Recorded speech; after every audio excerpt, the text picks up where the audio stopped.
J'aimerais mentionner que, comme j'habite la grande région de Québec, nous sommes présentement sur le territoire autochtone des Hurons-Wendat. Ceci étant dit, nous allons regarder maintenant un aperçu de l'initiative des collectivités en santé. Donc, l'initiative pour des collectivités en santé est un investissement de 31 millions de dollars du gouvernement du Canada pour aider les collectivités à créer et adapter les espaces publics afin de répondre aux nouvelles réalités de la COVID-19.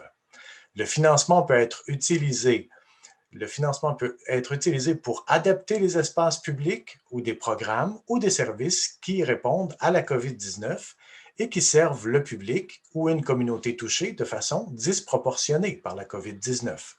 Les organismes sont invités à faire participer la collectivité à la conception de leur projet. En offrant un financement entre 5 000 et 250 000 dollars, l'initiative pour des collectivités en santé vise à soutenir les efforts locaux en vue de développer des solutions d'infrastructure à petite échelle, des programmes ou des services pour les collectivités aux quatre coins du Canada. Les organismes peuvent déposer une demande dès maintenant jusqu'au 9 mars 2021 à 17 heures, heure normale du Pacifique.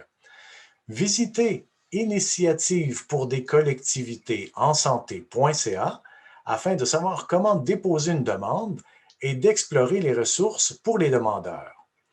Un deuxième cycle de financement pour l'initiative pour des collectivités en santé débutera en mai 2021. Au cours des prochains jours, nos partenaires organiseront des séances de mobilisation communautaire où vous pourrez apprendre davantage sur les thèmes du programme, vous inspirer d'exemples de projets et demander des conseils pour démarrer votre projet. Toutes les sessions se dérouleront avec interprétation simultanée en français et en anglais. Maintenant, la séance d'aujourd'hui, organisée par Vivre en Ville, porte sur la création des espaces publics sécuritaires et vivants et l'amélioration des options en matière de mobilité. Les communautés peuvent prendre de nombreuses mesures pour créer des espaces publics sécuritaires et vivants et améliorer les options en matière de mobilité. Aujourd'hui, vous découvrirez certaines de ces possibilités de projets pratiques en période de pandémie, mais au-delà de ça également. Et découvrirez les concepts de base pour ancrer des projets innovants dans votre communauté. Alors, sans plus tarder, je cède la parole à Catherine. Catherine? Merci beaucoup, Claude. Alors, comme c'est mentionné, Jean-Philippe, mon collègue et moi-même, on sera là aujourd'hui pour Vivre en Ville. Qui on est? On est une organisation d'intérêt public qui travaille partout au Québec au développement de collectivités viables. On est une équipe aux compétences assez diversifiées, là, comme vous voyez dans le V. Et on a des bureaux à Québec, Montréal et Gatineau. Jean-Philippe, tu peux changer de slide. Comme c'était mentionné, l'initiative a trois grands thèmes, puis aujourd'hui, nous, on se concentre sur les deux premiers que vous voyez à l'écran, soit créer des espaces publics sécuritaires et vivants et améliorer les options en matière de mobilité, entre autres parce que c'est nos dadas, c'est nos forces. Tu peux changer à la prochaine. Donc, on va commencer par parler d'espaces publics sécuritaires et vivants. Jean-Philippe va me succéder dans un instant. Juste un petit rappel quand même, il y a beaucoup d'informations, dont un guide du demandeur qui est disponible sur la page de l'Initiative canadienne pour des collectivités en santé. Je vous invite à toujours penser de vous y référer là, pour vraiment valider l'admissibilité de vos projets, de vos idées. Mais nous, aujourd'hui, le travail qu'on a, c'est de vous mobiliser, c'est de vous montrer des projets, puis on va justement terminer la rencontre en montrant un genre d'aide-mémoire d'éléments à ne pas oublier ou auxquels il faut penser pour réussir des projets de ce type-là.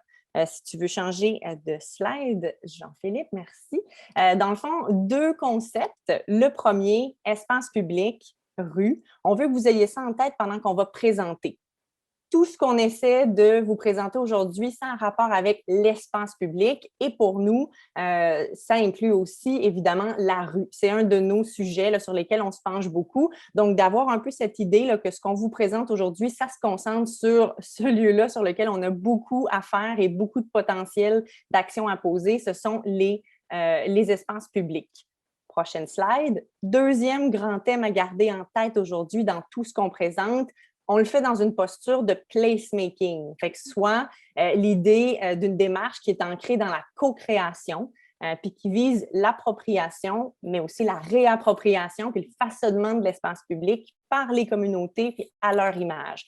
Fait que cette idée-là, c'est une slide peu appétissante, vous m'excuserez, mais c'était juste pour que vous voyez en français puis en anglais cette idée-là qui est un peu différente d'une gestion de projet traditionnelle, on dira, et qui inclut des boucles de rétroaction, qui inclut un diagnostic avec la communauté.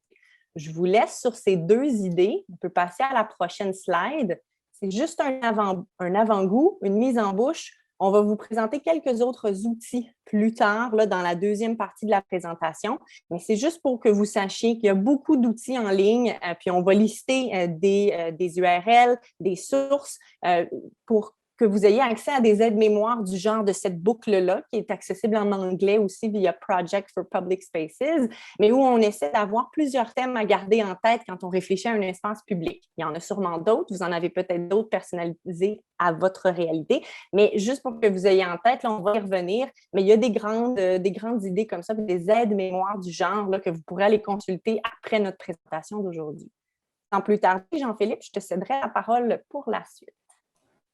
Oui, merci Catherine. Donc, merci pour l'introduction. On va tout de suite rentrer en fait dans le vif du sujet avec la présentation d'exemples de projets transitoires au niveau de l'espace public.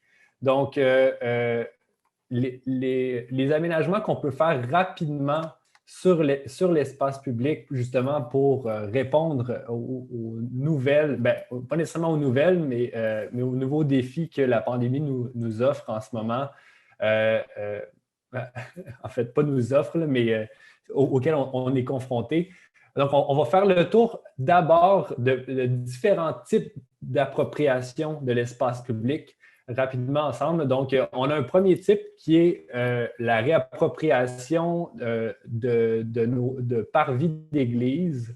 Donc, ici, c'est un exemple de projet d'espace d'initiative qui s'est fait à Québec. Donc, le premier type, c'est le fameux parvis d'église, donc qu'on a dans le cœur de beaucoup de nos quartiers, en fait, parce que nos quartiers ont été construits autour de paroisses. Donc, un premier exemple ici à Québec. Un deuxième exemple rapide sur le parvis de l'église Saint-Jean-Baptiste à Québec. Donc, il faut savoir que lorsqu'on travaille avec les fabriques des églises, il y a plusieurs défis. On va pouvoir en parler un petit peu plus tard là, dans la présentation. Mais je voulais tout de suite marquer vos esprits en vous présentant différents types de projets possibles sur différents types d'espaces publics, dont le premier qui est les parvis d'église. Deuxième type de projet, pour vous inspirer donc sur un autre type d'espace public, ce sont les fameuses ruelles, donc les ruelles vertes. Il y a plusieurs programmes dans différentes villes pour pouvoir reverdir, mais aussi dynamiser les ruelles. Ce n'est pas toutes les villes qui ont ce type d'aménagement-là ou ce type de configuration urbaine-là dans leur ville. Donc, mais la ruelle est vraiment un espace très rassembleur pour les riverains, pour les propriétaires ou les locataires riverains, pour se réapproprier l'espace et socialiser. Donc, un autre moyen de s'approprier l'espace public. Un autre exemple, on a bien sûr la réappropriation de friches urbaines.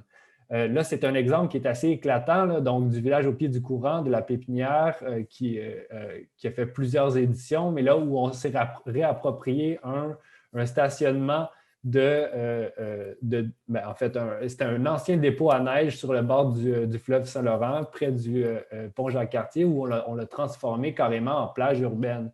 Donc, ça, c'est un exemple, comme je disais, assez éclatant, là, mais justement, la friche urbaine est vraiment un espace à exploiter pour pouvoir se réapproprier nos espaces publics.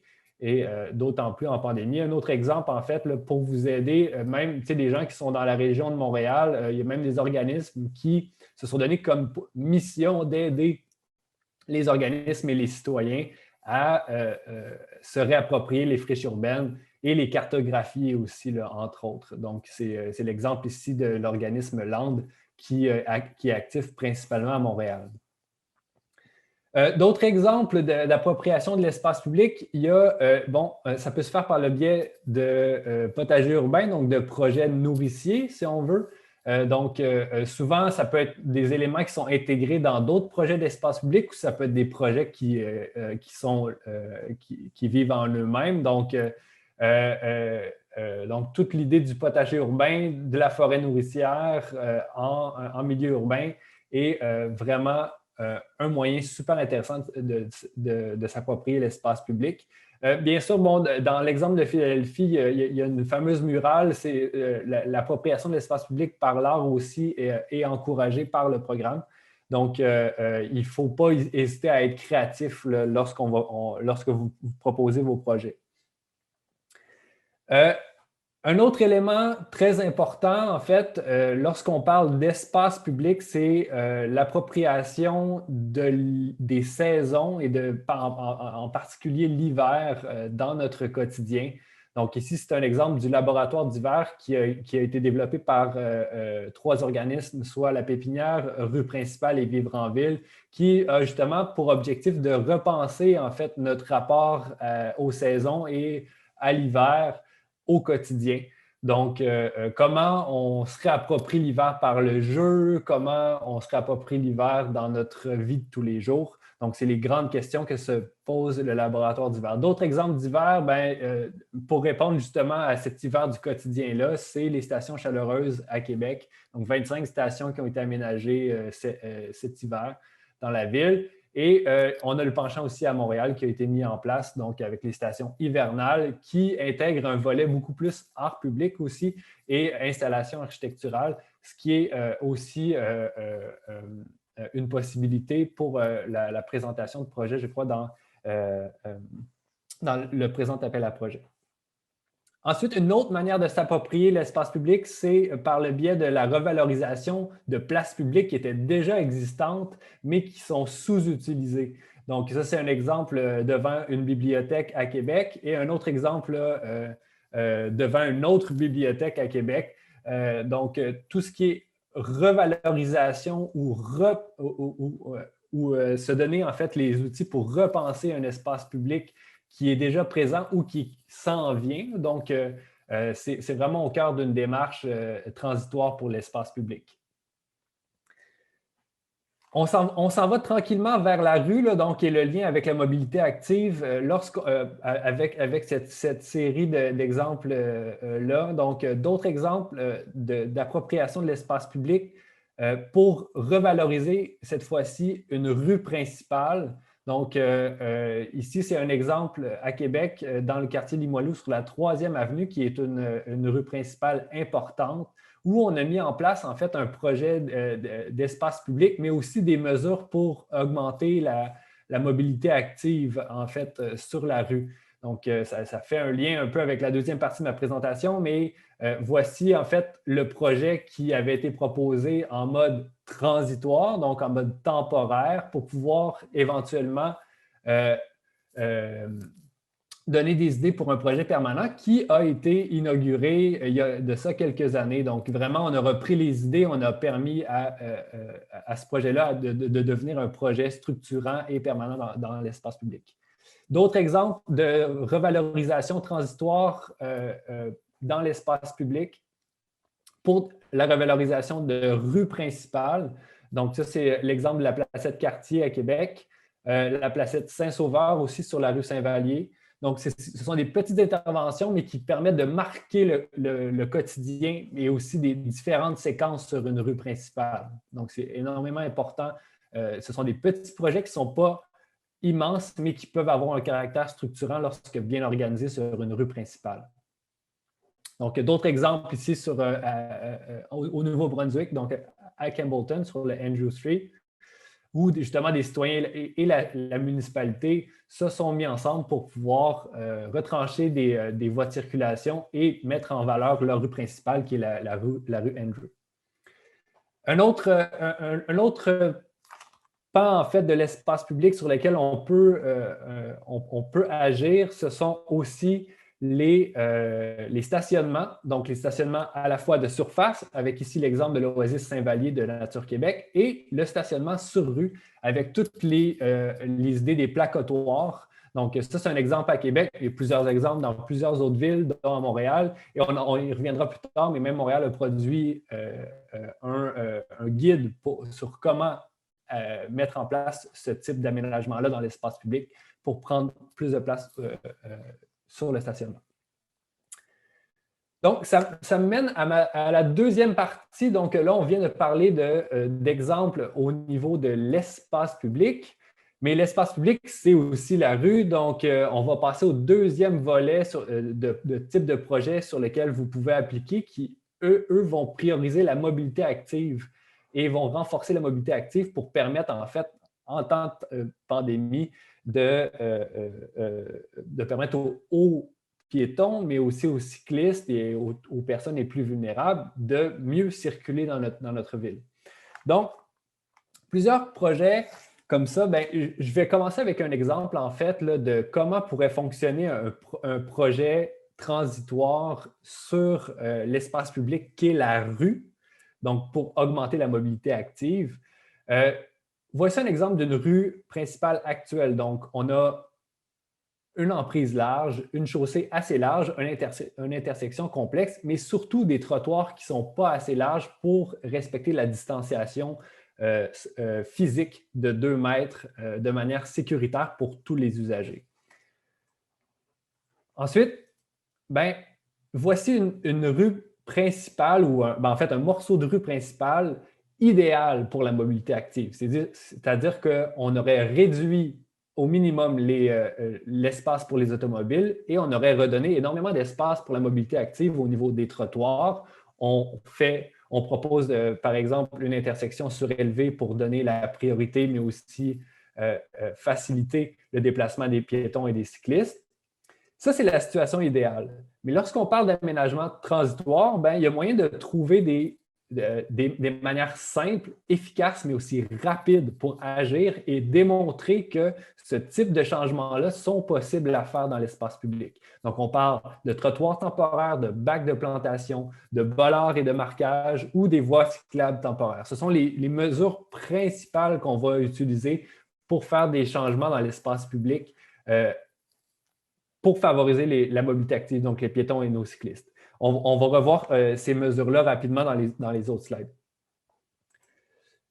Donc, comme je disais, l'aménagement transitoire, c'est des mesures pour agir rapidement et tester pour l'avenir. Donc, moi, je mets l'emphase beaucoup sur le deuxième élément, donc tester pour l'avenir. Il faut que, oui, on puisse agir rapidement, mais que ça puisse aussi servir pour une réflexion ultérieure, pour éventuellement rendre ces mesures-là permanentes.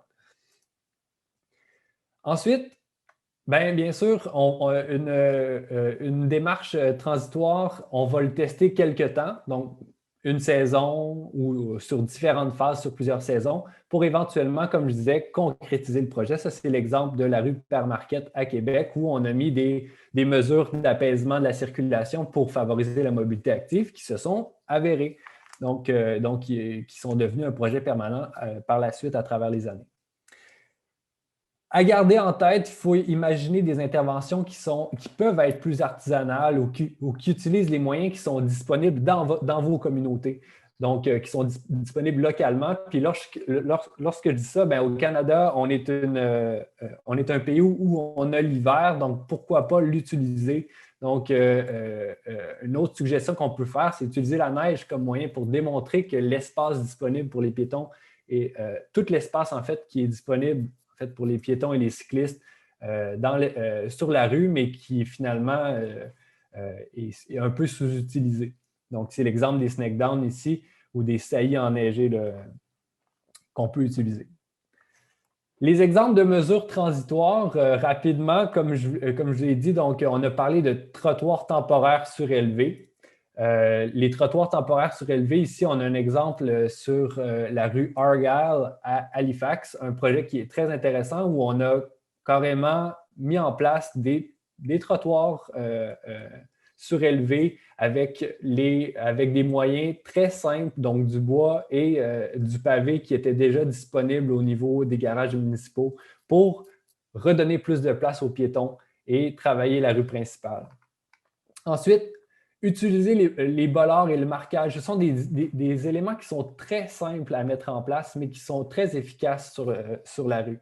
Donc, ici, on a un exemple d'agencement entre bollard et marquage au sol. Marquage au sol fonctionne beaucoup plus, bien sûr, en période estivale, mais il faut compter par la suite sur le fait qu'on peut garder les bollards ou justement les blocs de béton. On va voir d'autres exemples l'hiver aussi. Il faut juste les intégrer, ça sera une autre question, les intégrer dans le plan de déneigement de la ville, mais c'est des choses qui sont possibles. Il faut juste souvent se prendre un petit peu plus à l'avance.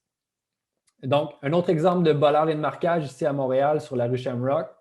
Un autre exemple de bloc de béton et de marquage, encore une fois à Montréal sur la rue Milton. Et un autre exemple que je trouve intéressant au niveau de la ville de Calgary qui ont développé eux-mêmes, on va en reparler un petit peu plus, mais des blocs de béton au niveau des travaux publics directement à l'interne et à l'ingénierie pour être en mesure de créer des espaces pour démontrer en fait que tout l'espace qu'on est capable de donner aux piétons et aux cyclistes dans les rues et non pas juste sur les rues principales, mais aussi sur les rues de banlieue. On va le voir un petit peu plus tard. Donc, l'ajout de bollard, ça peut être énormément simple. Voici des exemples qui sont d'une simplicité ahurissante, mais qui sont énormément efficaces. Bac de plantation, bon, ben, on allie en fait, comme on disait, on allie végétalisation et délimitation de l'espace pour les piétons et les cyclistes. Donc, on a des fameux bacs de plantation qui sont énormément efficaces aussi et facilement déployables sur nos rues. Donc, voici deux exemples rapides. Donc, on va rentrer, maintenant qu'on a vu des mesures qui peuvent s'appliquer rapidement à l'espace public, on va rentrer dans quelques exemples de projets qui sont significatifs selon moi et qui démontrent à quel point ça peut être possible, en fait, de faire ces changements-là rapidement sur nos espaces publics. Donc, je vous ai parlé de la rue Argyle à Halifax. Eh bien, voici le trottoir avant l'intervention. Voici le trottoir lors de la phase transitoire, donc où on testait et on tentait de démontrer à la population, aux citoyens, aux riverains, voici qu'est-ce que ça pourrait donner si on élargissait le trottoir. Et voici le résultat final, le résultat permanent de ce projet-là sur la rue Argyle. Donc, vraiment, là, on est capable d'allier des différentes mesures. Donc, les mesures transitoires peuvent vraiment servir à un projet permanent par la suite, que ce soit sur une rue principale, mais aussi sur une rue de banlieue. On va le voir un petit peu plus tard. Donc, ici, le projet de l'avenue Shamrock que je vous ai déjà présenté en mode avant, en mode transitoire, donc où on a rajouté bollard, marquage au sol, mais aussi des aménagements pour retrancher une voie de circulation. Et puis, bon, ça, c'est oui, j'avais oublié celui-là, c'est le fameux carrousel dans les aménagements qui avait été aménagé sur la rue Shamrock. Et éventuellement, bien, on est allé vers un projet permanent qui laisse énormément plus de place aux piétons et aux cyclistes. Et je reviens en fait sur la fameuse exemple de Calgary que je trouve énormément intéressante parce que c'est le fruit d'une collaboration à l'interne avec les gens de la ville où on a développé carrément un type de bloc de béton qui allait servir justement à démontrer toute la place qu'on peut donner aux piétons et aux cyclistes sur l'espace public qui est la rue.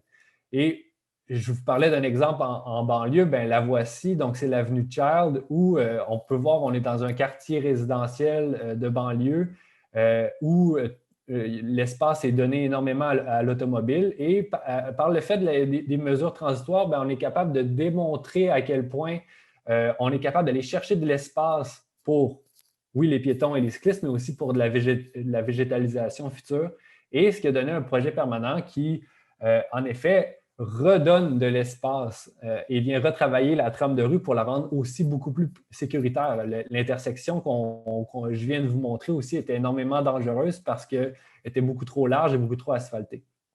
Donc, même chose, Calgary a utilisé encore ces blocs pour réinventer, réorganiser, mais aussi repenser des intersections qui sont dangereuses sur des grands boulevards, même. Donc, pour voir si on ne pourrait pas créer des îlots de refuge, retirer des bretelles, etc. Et finalement, j'ai un dernier exemple qui s'est fait cet été à Trois-Rivières, donc l'utilisation de blocs de béton qui étaient disponibles au niveau de la municipalité, donc pour créer des rues piétonnes ou fermer certaines rues. Donc, souvent, les matériaux ou les mesures sont déjà disponibles dans nos municipalités. Pardon. Il faut seulement prendre le temps de les déployer puis aussi avoir le courage de les mettre en place. Mais souvent, ces outils-là, on les a déjà en main. Donc, merci, ce qui me mène... Ah oui. Ben en non, fait, je serais rendu à te passer la parole, Catherine, pour justement faire le lien avec différents outils et références utiles en lien avec tous les projets que je viens de vous présenter. Ben, puis c'est pour donner la chance à Jean-Philippe aussi de prendre une gorgée d'eau pendant qu'il continue à changer les diapos pour moi, mais ça nous fait aussi juste prendre un moment. On a vu plein d'exemples. On se rappelle qu'on parle de place publique, on parle de rue, nous, en ce moment. S'il y en a des diapos pour lesquels vous sentez qu'il y a un peu plus d'intérêt, là, prenez une capture d'écran. Mais oui, on voyait dans le chat tantôt là, les présentations. En fait, on est enregistré en ce moment, donc vous aurez accès à ce contenu-là après. Mais j'attire votre attention, cette page-là. Ce sont des informations en français. J'y reste un instant juste pour vous dire, là-dessus, il y a des trucs sur les rues. Il y a des trucs sur comment récolter des données pour après ça réfléchir un peu à comment on évalue notre projet. Jean-Philippe va y revenir. Il y a des trucs sur les placotoires. Bref, on a essayé juste de vous lister puis de vous donner des idées ou des exemples. Évidemment, toujours garder en tête que ce n'est pas l'entièreté de ce qu'il y a là-dedans qui est nécessairement accessible parce que ce n'était pas des guides réalisés pour le présent programme de financement. Ici, ce sont des ressources en anglais. Vous voyez d'ailleurs que les deux en haut, Streets for Pandemic et le Rapid Placemaking, ce sont des documents spécifiques en temps de COVID. Donc, il y a aussi peut-être là des idées à aller chercher, des aides-mémoires à aller trouver. Bref, on vous laisse les URL pour aller consulter ces informations-là après. Prochaine slide, un petit clin d'œil. Jean-Philippe en a parlé. Mais l'hiver, c'est quelque chose en soi, cette saison-là. Mais il y a des gens qui se sont posé la question, qui se sont penchés sur cette question-là. Donc, à la fois en français, avec le Ville d'hiver de Vivre en Ville, mais aussi en anglais. Par exemple, la ville d'Edmonton. Vous avez accès à des débuts de réflexion sur la question au sujet là, de comment s'inviter dans l'hiver un peu différemment. Prochaine diapo. On a dit qu'on ne parlerait pas de numérique. Ce n'est pas tout à fait notre dada, mais quand même, cet exemple-là est à la limite d'un outil que vous pourriez utiliser, puis d'une idée peut-être à réfléchir. C'est une librairie, une bibliothèque, pardon, en ligne pour aller chercher des modèles de, par exemple, ici on a une rampe, mais il y a plusieurs exemples sur ce site web-là de modèles qu'on peut télécharger pour après ça faire imprimer ou découper ou construire chez nous dans nos milieux. Fait qu'on voulait vous la partager quand même parce que ça peut être quelque chose qui vous inspire là, dans vos projets chez vous puis qui est accessible gratuitement en ligne chez Better Block. La prochaine, en fait, la dernière slide pour moi, avant juste que je redonne la parole pour peut-être juste un autre petit 10 minutes de Jean-Philippe pour rentrer dans le crunchy de à quoi il faut penser quand on fait un projet comme ça, à quoi vous pensez en ce moment. Bien, c'est juste une petite mention que dans le guide du demandeur, en anglais et en français, il y a un guide sur l'équité qui vous propose même, là, qui a été réalisé par Jay Peters, puis qui vous propose certains libellés auxquels penser pour voir là, comment vous avez abordé l'équité dans votre projet. Fait que on sait qu'on manque souvent de temps, on sait qu'il y a beaucoup d'infos, mais rappelez-vous peut-être quand même qu'il y a plusieurs outils à votre disposition pour aller creuser là, certains de soit de vos angles morts ou de vos intérêts que vous souhaitez justement là, vous faire un peu une tête là, sur comment préparer vos projets. Jean-Philippe, je te relancerai la balle pour un peu le clou de notre spectacle d'aujourd'hui. Merci, Catherine. Ça nous permet, en fait, là, on a vu des exemples d'espace public, on a vu des exemples de comment se réapproprier, en fait, la mobilité active en temps de pandémie. Mais, puis là, on vient de voir plusieurs références. Vous allez avoir accès à la présentation juste pour vous le préciser. Là. Donc, vous allez pouvoir revisiter en fait tous les exemples qu'on vient de vous présenter. Maintenant, on serait à la troisième partie de notre présentation où on se pose la question comment démarrer un projet, puis quel type de démarche il faut entamer. Bien sûr, c'est une démarche qu'on vous propose, la démarche qu'on vous propose ici, elle est rapidement présentée. Vous pouvez en adopter une autre, mais c'est, selon nous, trois volets d'une démarche d'aménagement transitoire qui est assez intéressante et qui fait le tour à peu près de tout ce qu'il faut penser. Donc, je rentre dans le vif du sujet. Donc, une démarche en trois grands volets. Donc, d'abord, la conception participative, l'occupation transitoire de l'espace et l'activation collective. Mais juste avant de rentrer dans les trois volets que je vais vous présenter, on peut se poser la question, quelles sont les ressources humaines qui sont nécessaires pour les trois volets que je vais vous présenter d'un projet? Puis cette question-là, je la trouvais énormément importante. Puis il faut penser d'abord à un chargé de projet. Donc, si vous voulez mettre en place un projet d'aménagement transitoire, que ce soit un espace public ou que ce soit pour améliorer la mobilité active sur une rue principale ou une rue dans votre quartier, pensez à avoir une personne qui va être en charge de votre projet. Que ce soit une personne de votre organisme, une personne dans votre municipalité, mais créez-vous un comité ou une cellule de travail. Ensuite, le deuxième poste clé dans ce type de projet-là, c'est avoir un agent ou une agente ou, si c'est possible, d'avoir une équipe de mobilisation sur le terrain. Ce sont les personnes les plus importantes de votre projet. C'est eux qui vont être présents sur le site et qui vont vraiment qui vont personnifier votre projet sur le terrain. Donc, vraiment, là, si vous avez à démarrer un projet d'ici demain, pensez à 2 personnes clés, soit un chargé de projet et une équipe ou au minimum un agent de mobilisation sur le terrain.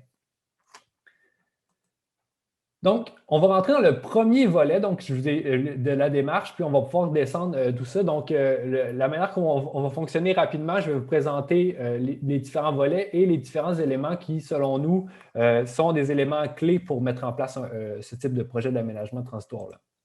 Donc, d'abord, dans la conception participative, il y a tout le volet de la mobilisation du milieu. Avant de mettre en place un projet, il faut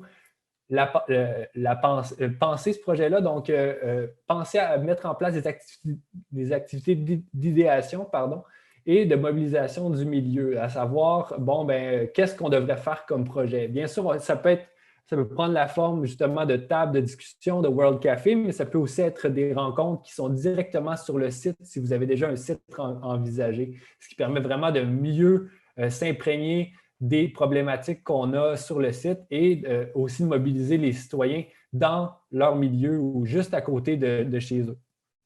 Qui s'occupe, à chaque fois, je vais avoir une pastille bleue, donc qui vous donne un peu un cue sur qui doit s'occuper de cette étape-là. À cette étape-ci, c'est surtout, bien sûr, le chargé de projet et l'agent de mobilisation ou l'équipe de mobilisation. Ensuite, le deuxième aspect au niveau de la mobilisation, c'est qu'il faut mobiliser en continu. C'est-à-dire que oui, il faut mettre en place des activités d'idéation avant la conception du projet, mais la mobilisation doit pouvoir continuer tout le long, donc questionner le projet en continu sur le site. Donc ça, c'est des exemples encore une fois. Puis, bien sûr, après avoir fait une activité d'idéation ou après avoir fait des ateliers participatifs avec les citoyens ou les organisations qui sont concernées, on rentre dans l'élaboration du concept d'aménagement. Si on doit agir sur un espace public ou surtout si on doit agir sur la rue, il faut minimalement dessiner quelque chose. Donc, ce concept d'aménagement-là peut être fait, par exemple, par une petite firme de design urbain local, les équipes ou des services internes si vous êtes une municipalité, ou des ressources que vous connaissez ou si vous êtes un organisme à but non lucratif ou communautaire.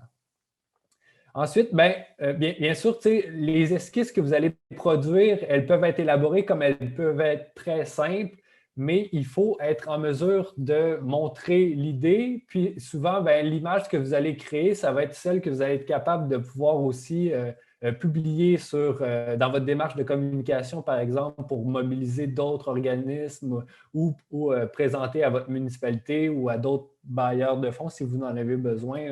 À certains égards. Et finalement, réaliser des plans de vie sommaires, justement, pour avoir les autorisations et les permis. Donc, ça, c'est très important, être capable de montrer où vont aller les choses et quelles sont les mesures exactes ou du moins générales pour être en mesure d'aller chercher les permis et les autorisations nécessaires auprès de vos municipalités ou auprès des autorités sur lesquelles vous allez implanter votre projet. Et finalement, au niveau de la conception participative, il y a tout le volet de l'évaluation de votre projet. Faites en sorte et pensez lorsque vous allez élaborer votre projet que vous allez vouloir mesurer sa capacité à changer les choses ou sa capacité à répondre à votre mission. Donc, faites de l'évaluation avant, pendant et après. Je vous invite à prendre en compte la référence qui est juste ici, là, donc qui a été faite par le Centre d'écologie urbaine de Montréal, qui donne plusieurs pistes sur comment récolter des données sur un espace public, donc sous la forme de questionnaires, d'analyses, d'études terrain. Donc, qui peut se faire, encore une fois, par l'équipe de mobilisation. Donc, ça, c'est un exemple de questionnaire qui a déjà été fait sur un espace public transitoire. Volet 2, donc occupation transitoire. Donc ça, c'est tout le volet beaucoup plus physique et tangible du projet. Donc, d'abord, les interventions bâties, il faut parler, bien sûr, de main-d'œuvre. Donc, pour construire un projet, il faut avoir des gens qui vont être capables de le réaliser concrètement sur l'espace. Donc, essayez de faire affaire le plus possible avec des équipes de bâtisseurs locaux. Allez-y avec les contacts que vous avez au niveau de vos organisations. Ça peut être des membres de la communauté, ça peut être aussi les services des travaux publics des municipalités peuvent être d'une grande aide. Par expérience, travailler avec les travaux publics d'une municipalité pour ce genre de projet-là peut être un projet énormément valorisant pour les équipes des travaux publics qui permet de vraiment rallier les troupes autour de projets qui sortent un petit peu plus de l'ordinaire de leur travail. Donc, souvent, c'est bien accueilli. Donc, n'hésitez pas à les solliciter ou au moins à leur présenter le projet parce qu'ils peuvent être d'une grande aide et d'une grande expertise. Faire appel aux talents et aux ressources de la communauté, bien sûr. Là, donc, si vous avez des bénévoles qui sont dédiés ou vraiment impliqués dans votre communauté, n'hésitez pas à les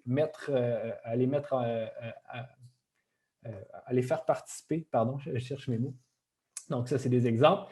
Et puis, finalement, un point énormément important, donc on parle beaucoup de ressources que vous avez dans vos communautés, mais il faut, dans ce type de projet-là, ne pas miser seulement sur le bénévolat. Si vous avez dans votre concept des éléments qui sont un petit peu plus élaborés, n'hésitez pas, si vous êtes capable ou de travailler avec des équipes peut-être un petit peu plus professionnelles sur certains éléments, ou sinon, c'est les éléments que vous avez intégrés qui sont plus complexes, peut-être les revoir si vous n'avez pas la capacité d'engager les personnes pour les construire. Donc, restez réaliste, si on veut. Donc, ça, c'est des exemples. Finalement, au niveau des matériaux, lors de l'intervention bâtie, utilisez des matériaux locaux ou des matériaux recyclés. Puis là-dessus, je vous invite à prendre contact avec vos municipalités, à savoir est-ce qu'il y a accès à un garage municipal qui regorge des fois de ressources qui sont non utilisées ou qui dorment parce qu'il y a des matériaux ou différents types d'aménagements qui sont remisés mais qui sont non utilisés. Ou sinon, des fois, les accès à des écocentres, ça pourrait même être intéressant. Si vous êtes une municipalité, d'ailleurs, essayez de peut-être donner accès aux organismes, aux écocentres. Parfois, il y a plusieurs types de matériaux qui sont encore réutilisables pour mettre en place des projets. Il suffit juste de pouvoir utiliser un petit peu de créativité. Donc, c'est possible. Ensuite, utilisez les matériaux et les méthodes de construction qui sont à votre disposition puis qui sont aussi significatifs pour votre communauté. Il n'y a pas d'esthétique particulière à ce type de projet-là. Utilisez les matériaux que vous avez à votre disposition, mais aussi les méthodes qui sont vraiment significatives pour votre communauté, là. Donc, il n'y a pas d'esthétique particulière. Finalement, au niveau des achats immobilisation, il faut penser que des fois, on va vouloir mettre du mobilier peut-être un petit peu plus mobile. Il faut juste garder en tête que ces éléments-là nécessitent parfois de l'entretien ou du remisage au courant de la saison où vous allez l'utiliser. Donc, il faut juste garder ça en tête, puis le garder en tête au niveau de votre budget où il va falloir peut-être avoir quelqu'un pour les surveiller ou vous gardez peut-être un petit backup justement pour être capable de changer les ampoules de lumière qui ont brisé ou OK, on a une chaise qui s'est brisée, on va être capable de la changer. Donc, gardez peut-être en tête que les immobilisations qui sont peut-être un petit peu plus mobiles, finalement, peuvent briser plus que les éléments plus structurants que vous allez avoir mis dans vos aménagements. Ensuite, démontage, remisage, je vous conseille fortement de favoriser des aménagements qui ne nécessitent pas de démontage ou de remisage. Puis si vous avez besoin, essayez de créer à l'avance des ententes avec votre municipalité pour OK, on va prendre tel petit coin dans le garage municipal ou tel petit coin dans tel espace d'entreposage que vous avez avec un contact. Mais tout de suite, pensez à cette étape-là si vous avez besoin de faire du démontage ou du remisage. Hey Jean-Philippe, je suis certaine que tu as un œil sur l'horloge qui court, mais je sais, qu'il nous reste juste quelques diapositives, mais il est 13h13, fait que je te laisse terminer. Oui, je vais avoir fini à l'écart. On va avoir un beau 15 minutes pour des questions. Donc, au niveau de l'activation, en fait, du troisième et dernier volet de notre présentation, mais aussi d'une démarche, c'est tout l'aspect de l'activation et la programmation de l'espace public. C'est une étape qui n'est pas absolument nécessaire pour tous les types de projets. On tenait à la présenter parce que ça peut être quelque chose de vraiment intéressant. Donc, ça rajoute une couche, en fait, à votre projet sur l'espace public ou sur une rue. Donc, créer une programmation citoyenne ouverte sous la forme d'un appel à proposition. Donc, ça, c'est vraiment la meilleure manière de pouvoir créer un projet qui va être rassembleur et qui va servir à la mission de d'autres organismes, peut-être. Donc, qui va permettre justement à ces organismes-là de peut-être se faire connaître ou de se faire voir à travers votre projet. Avoir une présence sur le site les jours d'activité et faire l'accueil des visiteurs. Donc, ça, c'est un peu la description de tâches là, de l'agent de mobilisation dans le day-to-day, si on peut se permettre cet anglicisme. Mais c'est super important. Et finalement, un autre rôle de l'agent de mobilisation au niveau de l'activation et de la programmation, c'est la coordination de l'animation des événements spéciaux. Si vous voulez en tenir, ayez en tête que vous allez avoir besoin de votre équipe de mobilisation pour être là pour au moins organiser et accueillir les différents organisateurs des événements spéciaux que vous allez tenir sur vos espaces publics. Puis, un autre élément important, c'est d'encourager les talents locaux. Donc, prévoir un budget pour soutenir des artistes, que ce soit des artistes musicaux, visuels, de performance, etc. Donc, c'est super important si vous voulez faire de l'activation collective. Et le dernier point, qui est non le moindre, en fait, comme je disais, prévoir un budget ou prévoir des ressources pour tenir des ateliers thématiques avec les organismes locaux avec qui vous collaborez sûrement déjà. Donc, comme je disais, utilisez votre projet pour promouvoir d'autres initiatives ou la mission d'autres organismes qui n'ont pas nécessairement toute la visibilité qu'ils devraient avoir, par exemple. Donc, ça mettrait fin, en fait, à ma présentation, à notre présentation. Donc, on serait prêt à prendre des questions. On a un beau 14 minutes pour prendre des questions. Oui, bonjour. Merci beaucoup, Jean-Philippe. Catherine, ça a été vraiment très intéressant. J'ai la nette impression que tous nos auditeurs, auditrices ont vraiment apprécié la présentation. J'aimerais activer ma caméra, mais c'est impossible de mon côté. Bref, mais c'est pas plus grave que ça. Vous ne manquez pas grand-chose. Ceci étant dit, on va y aller effectivement avec quelques questions. Quels sont les montants de financement accordés? Alors, les montants minimums de financement pour les projets sont de 5 000 et le montant maximum est de 250 000 Plusieurs personnes nous ont également posé la question, est-ce que la présentation va être disponible après cette présentation-là?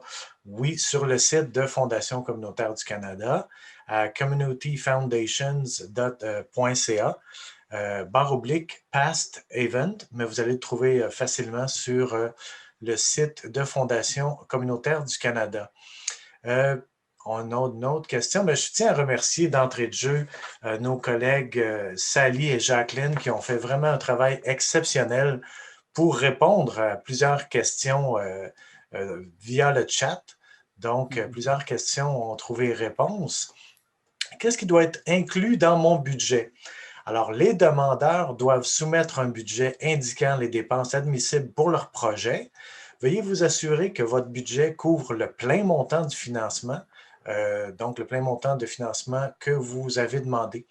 Tous les postes budgétaires doivent être associés au projet et les dépenses doivent être engagées durant la période de financement, donc du 1er avril 2020 au 30 juin 2022. Comme vous le voyez, c'est rétroactif au 1er avril 2020. La date pour les 2 cycles de financement, il y a 2 cycles de dépôt des demandes. Le cycle 1, les demandes doivent être déposées d'ici le 9 mars 2021 à 17 h. Les comités d'évaluation vont commencer à se réunir pour prendre les décisions à partir du 10 mars 2021 et tous les demandeurs vont recevoir les résultats d'ici le 30 avril 2021. Pour le cycle 2, le portail de demande va s'ouvrir le 14 mai à 9 h. Les demandes doivent être déposées d'ici le 25 juin. Les demandeurs dont la demande de financement n'a pas été retenue au cycle 1 peuvent déposer une nouvelle demande lors du cycle 2 sans être assurés de recevoir un financement. Les comités d'évaluation pour le cycle 2 vont commencer à se réunir pour prendre les décisions à partir du 26 juin 2021 et tous les demandeurs recevront leurs résultats d'ici donc le 13 août pour le 2e cycle. J'aimerais spécifier également que pour les demandeurs situés au Québec, en vertu des lois applicables au Québec, toute municipalité ou organisme public qui est sélectionné pour un financement est assujetti à la loi sur le ministère du Conseil exécutif. Donc, les demandeurs peuvent soumettre leur demande sans recevoir d'autorisation et les demandeurs, par contre, retenus, doivent obtenir une autorisation indépendante avant que le financement puisse être débloqué. Donc, on peut faire la demande, mais on doit avoir l'autorisation pour que le financement puisse être débloqué. Je regarde ici. Est-ce que plusieurs projets seront admissibles dans une même ville-municipalité? Si oui, les organismes du milieu seront peut-être en compétition avec les villes, ce qu'il faudrait effectivement éviter.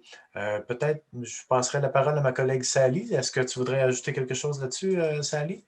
Je pense que pour des situations spécifiques comme celui que vous avez décrit, on aimerait bien que les demandeurs nous envoient des courriels. Notre courriel, c'est dans le chat. Ça peut être un peu compliqué, un peu difficile de savoir comment déposer la demande dans une situation où il y a beaucoup d'organismes éligibles. Alors, je vous invite de nous écrire. Excellent, merci Sally. Claude, est-ce Oui. que, je ne sais pas si je vous te repasse, mais je voyais une question qui pourrait peut-être être adressée à Jean-Philippe dans le chat. Est-ce que, je ne sais pas si tu as une liste, puis je te laisse continuer, mais c'était Tamara Sabarini qui posait une question sur le rôle, tu sais, d'un agent de mobilisation. Vas-y, Est-ce que vas-y, Catherine, est-ce que oui, je oui. peux te la diriger, Jean-Philippe? Tamara, dans le chat, écrivait, là, est-ce que tu peux préciser un peu le rôle d'un agent de mobilisation ou d'une équipe? Qu'est-ce que ces gens-là font? Je sais que tu en as parlé un peu, mais si tu veux faire peut-être juste un retour Oui, là-dessus. ben en fait, tu sais, je l'ai vraiment présenté comme les acteurs clés. C'est que l'équipe de mobilisation ou l'agent de mobilisation va avoir un rôle vraiment important dans les trois volets. Au niveau de la conception, ça veut dire il va s'occuper, au niveau de la conception participative, il va s'occuper de la mobilisation des organismes en lien avec le chargé de projet. Donc, s'il y a plusieurs organismes à impliquer pour mettre en place le projet, puis ensuite, l'agent de mobilisation, dans le day-to-day, lorsque le projet est enclenché, ça va être de vraiment être la présence sur le site s'il y a des activités, mais aussi de s'occuper de l'évaluation du projet. Donc, c'est lui qui va souvent faire cette personne-là qui va faire qui va passer les questionnaires, faire l'observation sur le terrain, accueillir les artistes ou les organismes qui vont venir faire des projets ou des présentations sur l'espace public. Donc, vraiment, c'est l'image du projet dans l'espace public. Donc, vraiment, ça va être la personne ressource principale pour à peu près tous les volets, là, quasiment. Là. Donc, c'est pour ça que moi, je la vois comme une personne clé.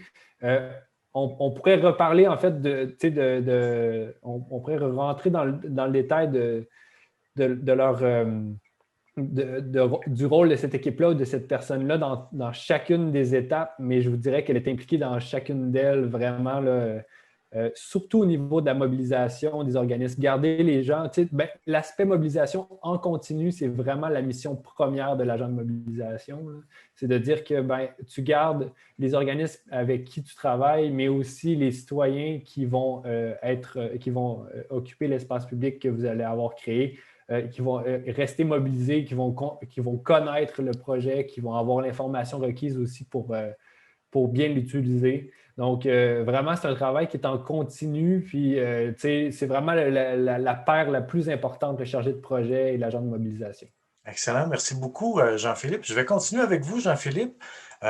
On a une question ici. Pour les gens intéressés par la mobilité durable au sens large, au sens plus large, il y a d'autres types de projets que les réaménagements de rue qui peuvent être admissibles à cet appel de projet.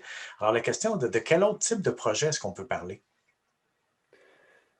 C'est une bonne question. En fait, peut-être que j'utiliserais mon miroir. Pour l'envoyer à Catherine? Oui. OK.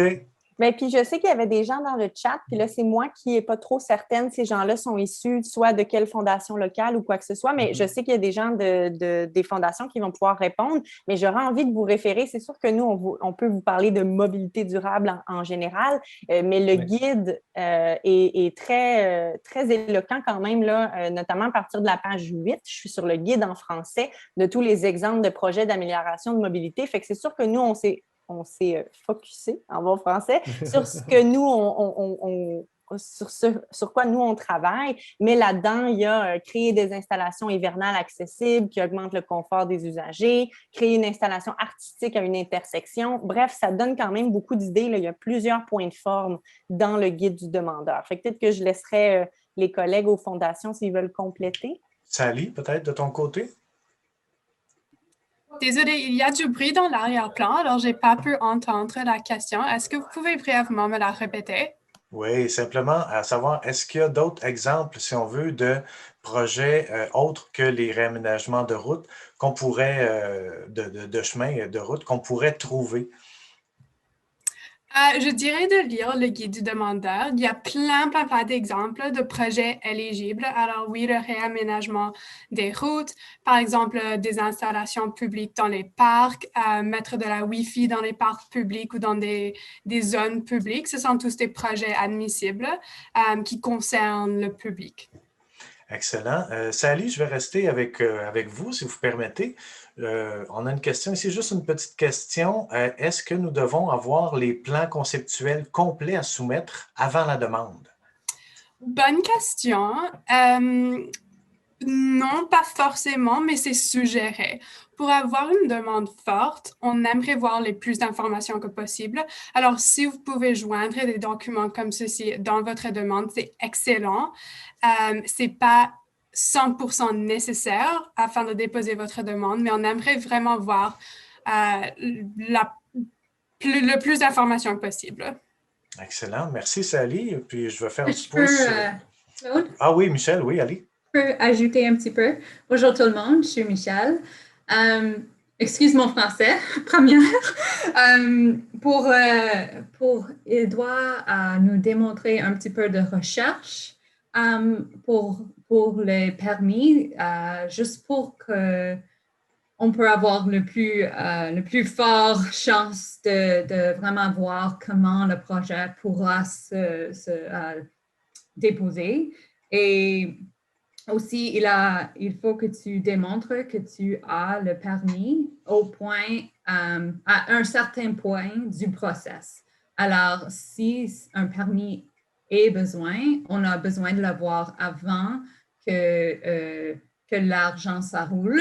Mais alors, comme mon collègue Sally a dit, c'est vraiment juste de nous démontrer que tu saches qu'est-ce qu'il doit faire pour avoir ce permis. Merci. Donc, dans le fond, Michel, si je peux me permettre, c'est de s'assurer que toutes les parties prenantes soient d'accord et donner leur aval si on fait un projet qui est en lien avec une municipalité ou avec, peu importe, un partenaire, bien à ce moment-là, de démontrer qu'effectivement, les permis ou les permissions nécessaires sont accordées. Et avant de verser le versement, bien à ce moment-là, ça nous prendra vraiment là, une preuve physique de ça. C'est bien ça, hein? Excellent. On nous demande également, est-ce que les terrains d'une école sont considérés comme des espaces publics? Ben, écoutez, si le terrain est ouvert à tous les membres de la communauté, ça veut dire que c'est un espace qui est ouvert au public. Il va être considéré comme un espace public. S'ils ne sont pas ouverts à tous, ça va être considéré comme un terrain privé. On ne pourra pas bénéficier donc du financement au titre de l'initiative des communautés en santé.